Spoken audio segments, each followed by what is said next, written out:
Thank you so much, Omasho, right there for the analysis concerning the new governor of Edo State, and hoping that it can be able to bring good tidings to the people of Edo State right there, and they can really have a taste of fresh air. I'm moving away from that now, so taking a look at what's been happening across the world, especially when it relates to the Russia-Ukraine crisis and also the Isreal-Hamas conflict. It seems there is no solution in sight. Efforts have been made by so many major bodies to see how they can bring them to a table and find a lasting solution to this, but it seems there is no solution in sight. But joining me this morning is Barrister Chijoke Ibeku, who is a principal partner of Grandfather's Chamber and also a founder of 3C's Med Mediators. It's a pleasure to have you this morning. Thank you for having me, Tolu. Thank you very much. Yeah. One major thing usually, because I know you are an expert when it comes to mediation, and you've been having series of discussion on this. But one major source of worry is why has mediation failed when it comes to, let's start with the Russia-Ukraine crisis. All right, I'd like to build a foundation now. Let's build a foundation to what mediation is all about. Yeah. Mediation is basically about the third person neutral, the mediator. Yeah. Guiding the parties towards reaching a settlement agreement. In other words, you're trying to empower the parties, to be able to resolve their matters on their own. It's the parties' process. So it's more of an empowerment for the parties. So with respect to Russia and Ukraine, you now have to ask, how willing, it's a voluntary process, how willing are they to be on the table? You mentioned something about failure, and I think it's about struggling. Okay. Because the mere fact that you and I are sitting on the same table in the first instance, we might not have agreed, but that we came to sit on the same table is the mark of success. Whether we now finally agree or not is another issue altogether. It's another kettle of fish. So basically, what we're having basically now is that how willing are the parties in resolving the issues that bother them, the conflicts that arise between them. Again, you cannot rule out international politics. Yeah. That's the major issue. Because you ask yourself, what is actually mediation all about in international politics? It's about preventing humanitarian crisis. It's about making sure that there's regional stability. It's also about making sure you're giving the platform for economic development. So everybody works towards making sure that all regions, to a great extent, conflict is part of our human existence, at least reduced to the barest minimum. So why you have these issues arising is that there's been no strong connection amongst the parties to actually see that these things come to an end. A lot of international interests. You see it playing out. One group supports another. You can't have that. If a particular country is sanctioned, yes, they're still doing business. Yeah. How do you expect it to work? Like I said, mediation is a voluntary process. You must be committed to the process. If there's no commitment, it can't work. But then we have a UN Security Council unit that is in charge of mediating in crisis of this nature. Yeah. Could you also say United Nations Security Council has also failed in carrying out their duties? Because let's take for instance what is happening in Ukraine. The president has been running a task force to see how we can get other countries to come onto the table and find a lasting solution. But it has not worked. Some are saying probably the Machiavellian side of this thing that is working with Russia. That's why Russia does not want to come to the table. But Russia has also given conditions to ready to come to the table if we are able to do this. Why has it not been able to? Well, some people have a different political school of thought. Some people believe that with what is happening, it is time to play outside the assemblage of mediators within the UN. Okay. Why don't you try outsiders? Some people have that school of thought. But it's left for us to see how whether it can work or not. Good, whether it can work or not. There is politics, we can't rule it out. Yeah. A group supports a particular country, the others do not support. So until you rally all everybody, there's a complete focus on everybody, all hands on deck towards resolving this, you can never have it. Now, if you come to Ukraine and Russia, in mediation, you must address the issue of power imbalance. If there's power imbalance, it can never work.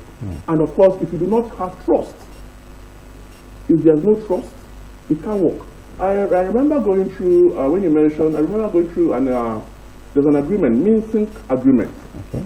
It had in that provision where you had to have withdrawal of all armed forces, the military presence, cessation of fire,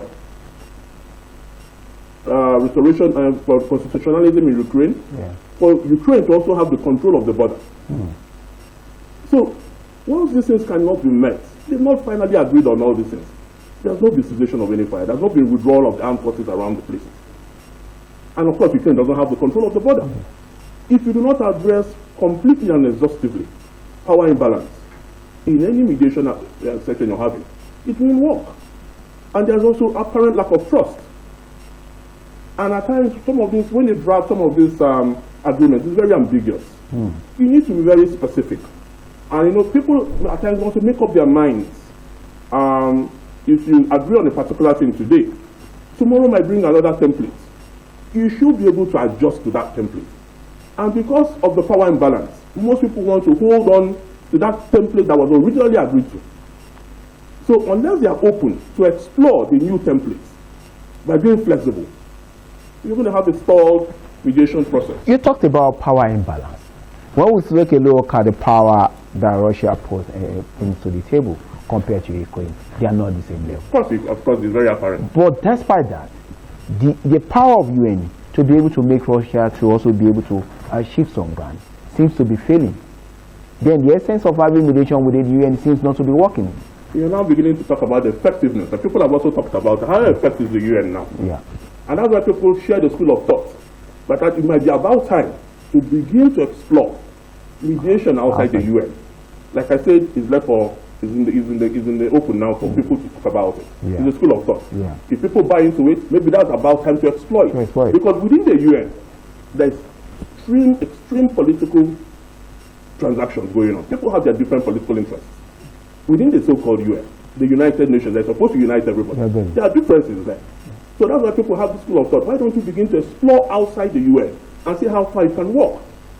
But I don't know how possible that will be. From what you have seen, from the way things have panned out so far in the Russian-Ukraine crisis, do you think exploring outside could be a lasting solution? We've seen instances where Trump has talked about the fact that he can be able to get Russia to the table and make something happen.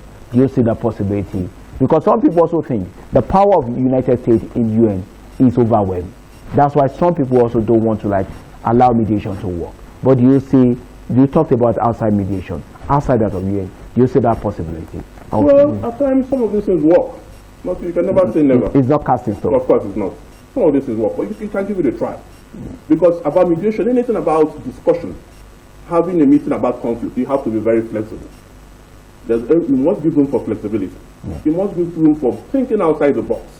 So if you're going to think outside the box and to be flexible, you can open up the channel and see how these things can be resolved. But the very funny thing, and everybody is very clear, it's as clear as whatever you can see. The very clear thing is there are political transactions going on within the UN. People have their different parts who they adhere to. So if you don't have a collective union, if you don't have a collective agreement towards a particular issue or conflict, you can never arrive at a settlement agreement. When a merry-go-round, I'm sorry to say, it's a very unfortunate situation, but that's the truth. But okay, now moving away from the Russia and Ukraine, just opposing it with what is happening in Israel and Hamas, do you see the similarity in what is happening in Israel and Hamas, or is it different? That's even a worse one, because Israel and Hamas, the matter. When you want to mediate, there's always been a problem. Who are you going to be mediating with? The direct communication, because mediation is about communication. Has there been a platform for Hamas and Israel to be on the same table? That's the problem. Another issue you're going to be looking at with respect to this, what you just mentioned, is deep-seated religious and historical narrative. It's a very, very deep-seated issue. And again, how willing will Hamas be to adhere to the agreements they meet or make at the table, at the mediation session? These are issues. And of course, Hamas will always play up the trump card that Israel has more. Remember, I made an issue, power imbalance. You can't compare. So they're always going to wonder how much of what is on the table are they willing to give in for peace to happen. And of course, very apparent lack of trust. So these things are issues in a mediation session, in any mediation process. Once you do not have trust, you do not have open communication, you're just going to have a run into a brick stone. So with the challenges faced by mediation experts in resolving especially international conflict of this nature, because we had instances a couple of times within Africa, some issues we resolve. Those who are, the way we talk about the power imbalance, you see them sitting. Now let's take a look at Egypt, which is a major power broker in the Middle East, coming to the table, trying to work with the United States to see how we can find a solution to the Hamas-Israel thing. But every time, there's always shifting ground. And you talked about it. And then this will come to the fact that then we don't need mediation. If mediation cannot resolve conflicts of this magnitude, do we still need to have mediators? Well, it's like every other thing in life. You can't rule it out completely. Mediation is a voluntary process. It's like, it's a stage-by-stage process, like a process of precept. Yeah. The fact that you do not address a matter exhaustively in 2024 does not mean you failed in that mediation process. Okay, how do you mean? Basically, like I was saying, you don't necessarily have to get a settlement agreement. Okay. Two people could be quarreling, they could have issues, they've never seen face to face. And you manage in some way to get them to sit on the table. That is the success in mediation. That they are sitting on they've not even talked to each other. That they've come on the same table. That prior to that time, they were not on the same terms. You've made a mark, you've succeeded a little bit. Now how far you now go depends on how far you can think outside the box and how far you can make them to negotiate and compromise on some certain things. Mediation is a process that I tell people, it's a favorite mantra I have. Mediation is the future of the conflict resolution sector. There's a convergence of a lot of professionals. You have lawyers, you have engineers, you have doctors as mediators. So you can imagine if all these people bring their expertise to bear in resolving conflicts, that means there's no area of conflict that will not be addressed. We have health mediation. So basically, what am I trying to say? I'm just trying to juxtapose those things. Yeah. So if you have an assembly, that's why it's never going to fail. Okay. It's just how true are we to that process? As human beings, we all have that moment to tell ourselves the truth. Everybody at whatever crisis level in the world knows the truth. But at what point you want to allow the truth to reflect in what you do? It's like a stimulus and a response. Something stimulates you. That gap, that distance between the stimulus and the response, what do? You need to be brave to now want to do the right thing. So what is before us now, as regards Israel, Hamas, how much are we as a world completely willing to go the extra mile in ensuring at least to a reasonable extent? Remember, we're never going to have El Dorado of peace. Yeah. But at least a reasonable extent of peace. It's possible and it's doable. But how committed are we all to it? That's the question. Now you mentioned commitment. I remember the President Bola Ahmed Tinubu when in Saudi Arabia talked about end to the blockade in Gaza. With world leaders coming out to condemn this and say that, does that bring solution inside? Condemnation of what's happening is just eating the periphery of it, not really addressing the root cause. Incidentally, that has been an issue because access to Gaza has been an issue somehow amongst even some mediators that want to independently. They're able to get to the bottom. It's a very political issue. You understand? And it's a political issue, really. And we all need to be very careful. Like I said, we can't have complete peace.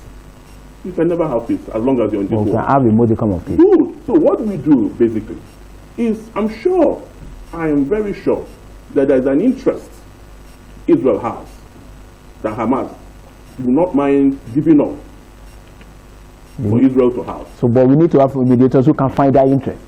Having the ability to think outside the box. As a mediator, a mediator is like an artist. At the very moment the issues brew, you have to be able to think outside the box. You have to be able to think of, because it's a voluntary process. Someone says, I'm no longer interested. So you need to have something to keep that person glued on that table. You must be doing something that resonates with that person or that particular person, or those people that whatever issues that are before the table. There must be something keeping them glued to that process. So once you're able to think outside the box, then to a plus or minus to a great extent, you will likely get to an agreement. But like I always say, and that's why people also have this misconception. The fact that you do not have people signing an agreement does not mean that the mediation was not successful. we have to understand that if tomorrow Hamas and Israel come to sit on the same table, we have to give ourselves an accolade that indeed there has been a mark made. Now we now have to wait and see how far it can go for them to now sign an agreement. So people have this, that's why mediation can never fail. Once you have people, I know you've seen different efforts around the world, where they come to sit, at least in the same room they talk. It's a success. But now, how far are you willing to push it further? Or how far can you really go further?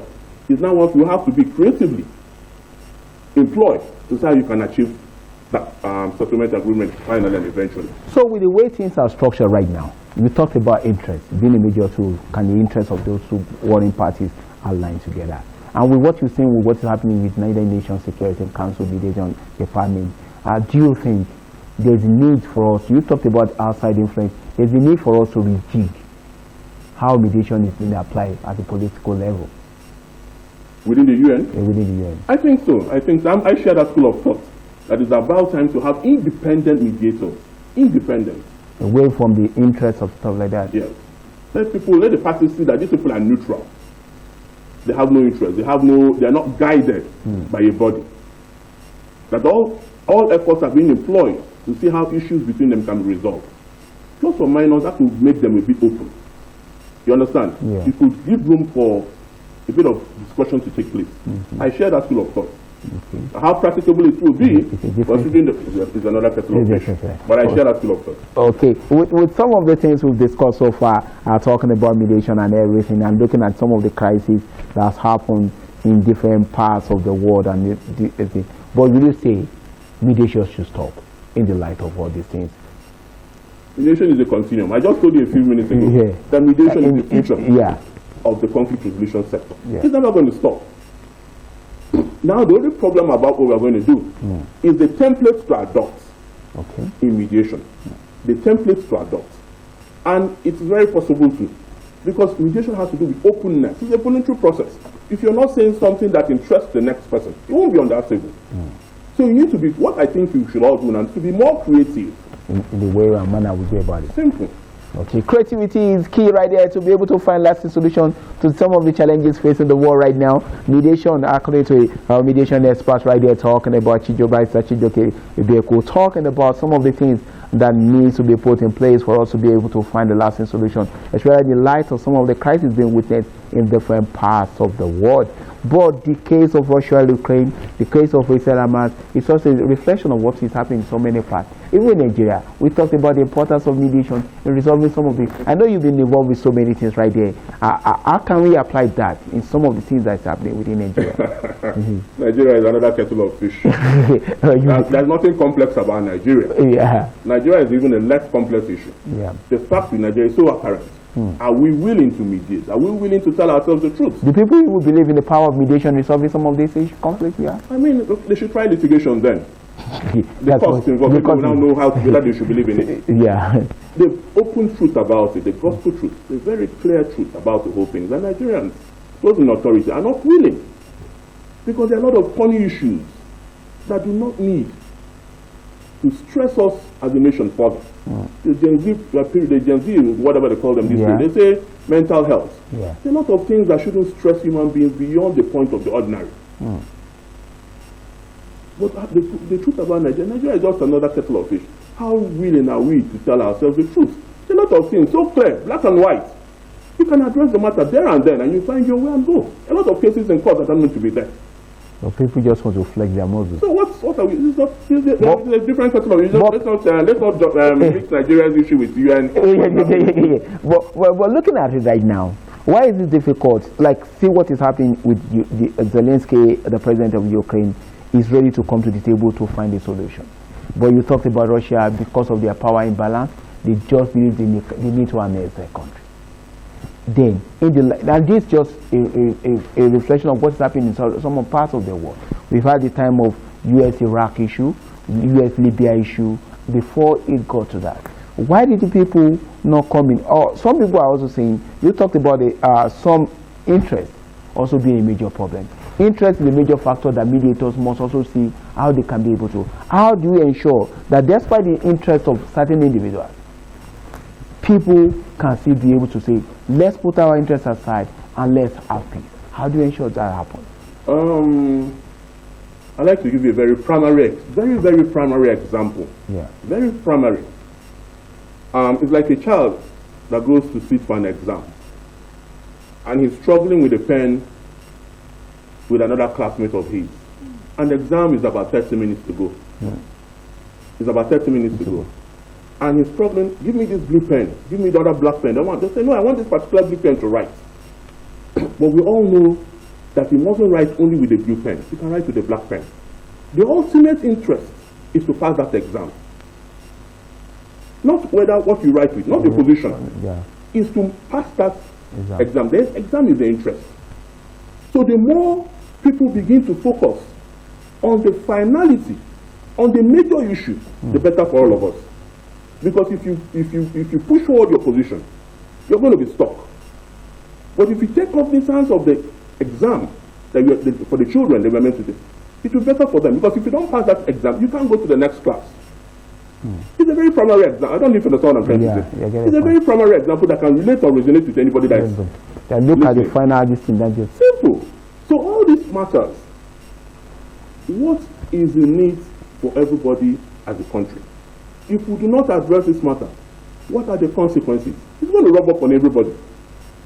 So the earlier we begin to say, let me shift a bit on my position, in the interest of the interest, the better for all of us.